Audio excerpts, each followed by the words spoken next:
Hi, everyone. I'm Elaine Quijano. It is good to be with you. Thanks for joining us.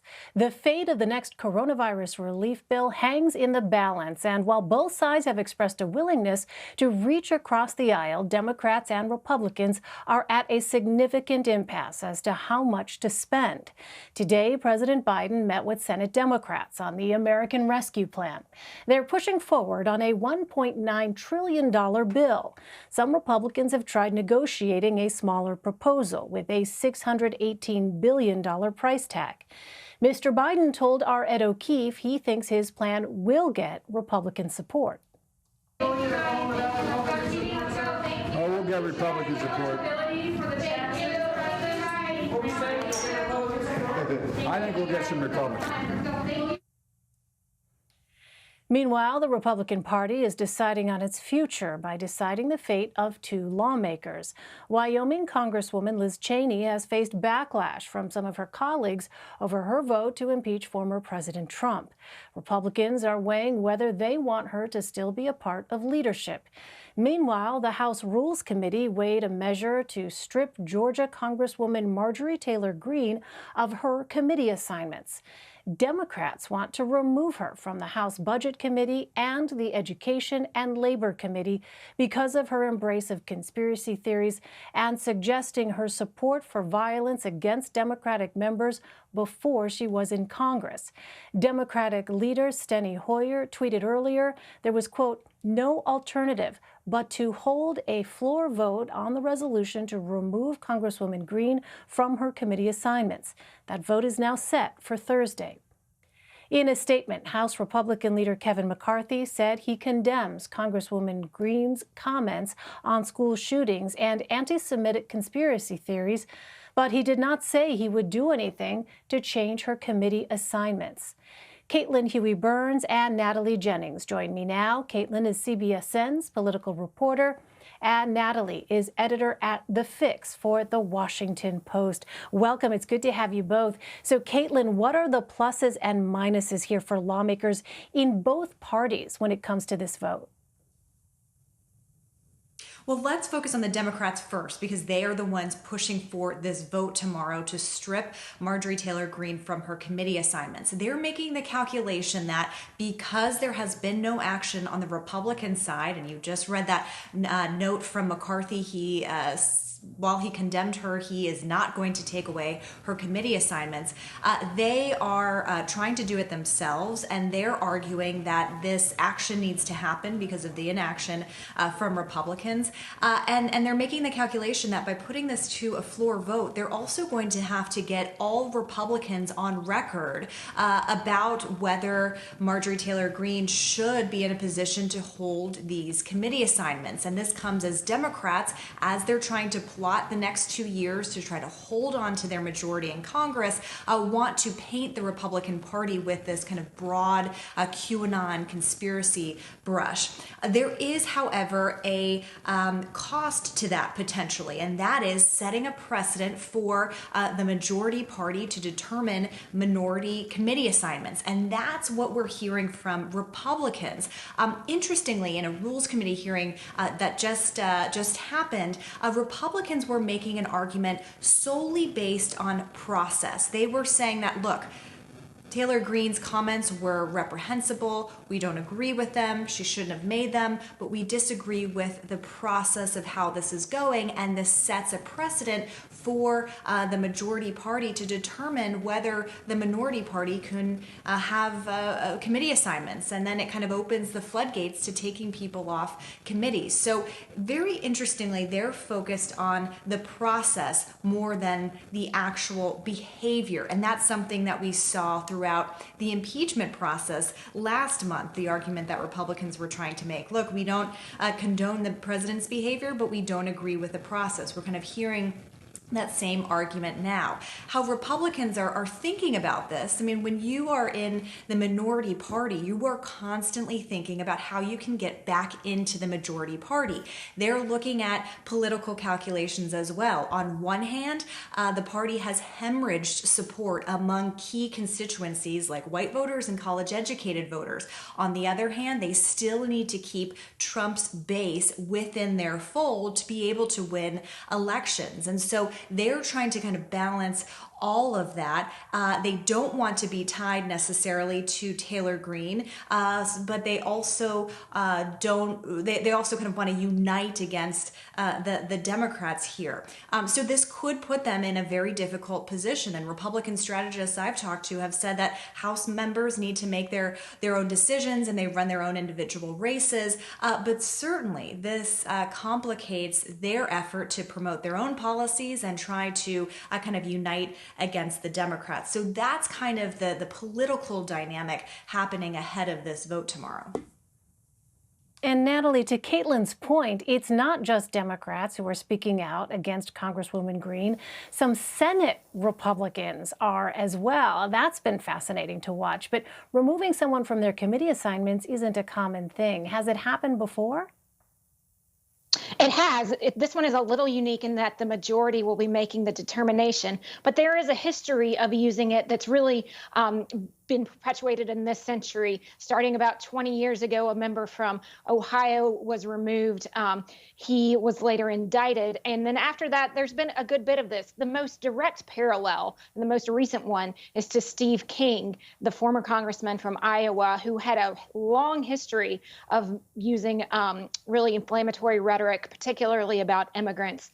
In 2019, Kevin McCarthy had enough, and he was stripped of his committee assignments after one particularly egregious statement questioning why white supremacist and white nationalism was such a bad thing. So there is precedent for this happening. Before that, typically it's been more frequently used when someone is involved in criminal activity. We saw that in the 2000s with Bill Jefferson from New Orleans, who was later charged with corruption, a couple of times in the last couple of years with Duncan Hunter and another congressman who had some corruption issues as well. So it's not unheard of. This one is a little bit unique in the ways that Caitlin was explaining, in that this is the other party that's ultimately making this decision against the wishes of the party to which that member belongs. All right, well, let's bring in CBS News senior White House and political correspondent Ed O'Keefe. At the White House earlier, Ed, Press Secretary Jen Psaki would not respond to questions about Marjorie Taylor Greene's committee assignments. But, Ed, you asked her about where the president and his staff might differ when it comes to the COVID relief proposal. What did she say about that? Well, where he might differ in terms of, or where he might be willing to negotiate, perhaps, is what they signaled. And where it is on who specifically might be eligible for a $1,400 stimulus check, or some amount smaller than that, depending on their income level. Psaki made clear that the president understands, having been a legislator himself back in the day, that the $1.9 trillion plan as written is unlikely to be passed just that way, and that it will be open to negotiation. And so they signaled that that is perhaps one area where there could be some sense of change. Also, perhaps in terms of how much aid there would be to small businesses across the country. That's in part through the Paycheck Protection Program. One area where they seem to stand really firm is, again, the concept of giving $1,400 stimulus checks. It's just a question of to who. And then the issue of giving aid, federal aid, hundreds of billions of dollars in federal aid to cash-strapped cities and states across the country. The Republicans have turned around and said, look, most states in the union are not facing big tax shortfalls or big budget deficits. This is just a handful of states. We shouldn't have to bail them out. It is something that they will continue to argue over, in part because it's a top priority for the Senate Majority Leader, Chuck Schumer, whose state and whose hometown, New York City, of course, have been pretty hard hit by the pandemic. Well, Ed, remind us of how Democrats could move forward with their relief bill without Republican support. Reconciliation. And we're not talking the Catholic sacrament. We're talking a very tricky budget gimmick that essentially allows them to pass the legislation with a simple majority, at least in the Senate. Where the rules, of course, on how things get passed are a lot more complicated. That process officially is underway. Doesn't mean that it will happen that way.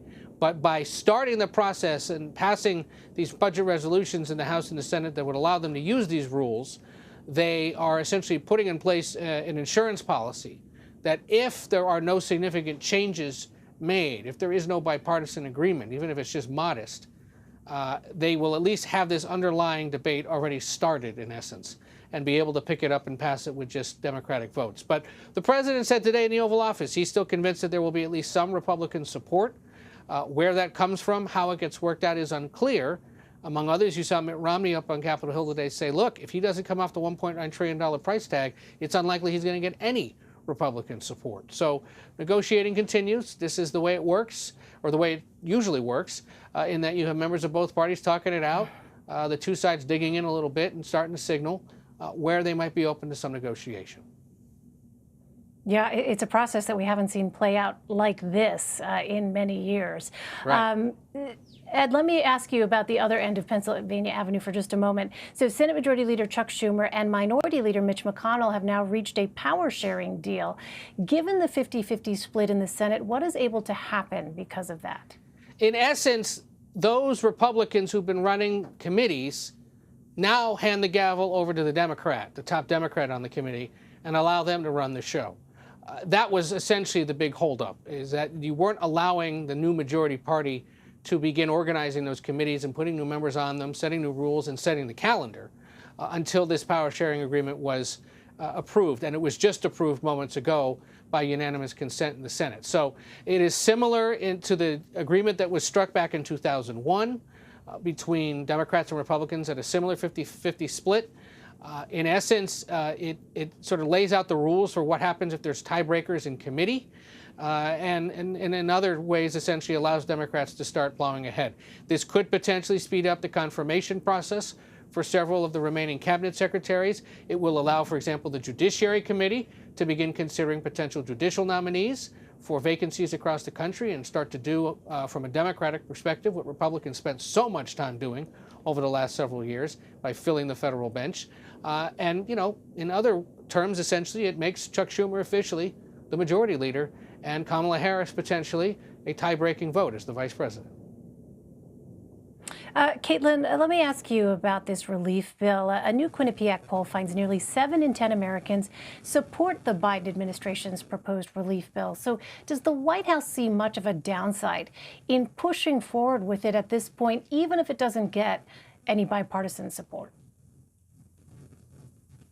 Well, here's how Biden is kind of seeing this. Remember, he campaigned on two big things. First, getting coronavirus under control. He made his campaign a referendum on then President Trump's handling of the virus and pledged to get things back to normal and under control and address this head on. He also pledged to work across the aisle, going back to his 3.5 decades in the Senate, using those relationships to kind of forge consensus on these big issues. But of course, as we know, the White House has also signaled that, look, this is urgent for them and they need to move as quickly as possible. So that polling suggests that there is bipartisan support among Americans. However, that doesn't necessarily mean that there are enough Republicans to support it. In fact, there aren't as the bill stands.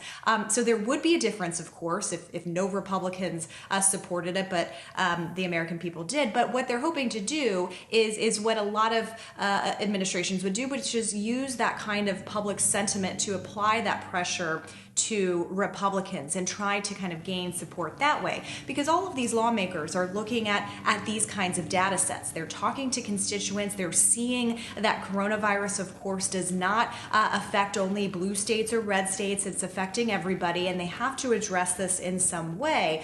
So does that kind of public pressure campaign have an impact on some of these Republicans? That could be the big question moving forward. Finally, Natalie, former President Trump's impeachment trial is set to start in less than a week. How could that affect movement on a relief bill for the Biden administration?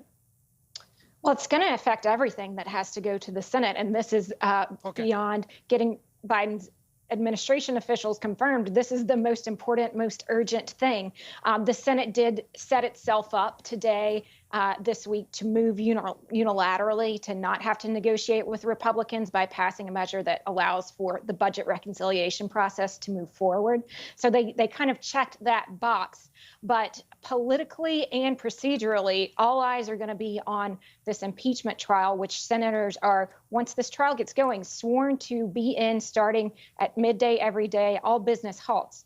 things can still be going through on the House, but that is like less of where the concern is for where things could get hung up. So it's a tricky time, and I think we're seeing Democrats start to get their self ready to be able to move quickly after that with what we're seeing this week on the budget. All right, at OKeefe, Caitlin Huey-Burns and Natalie Jennings, great to have you. Thank you all.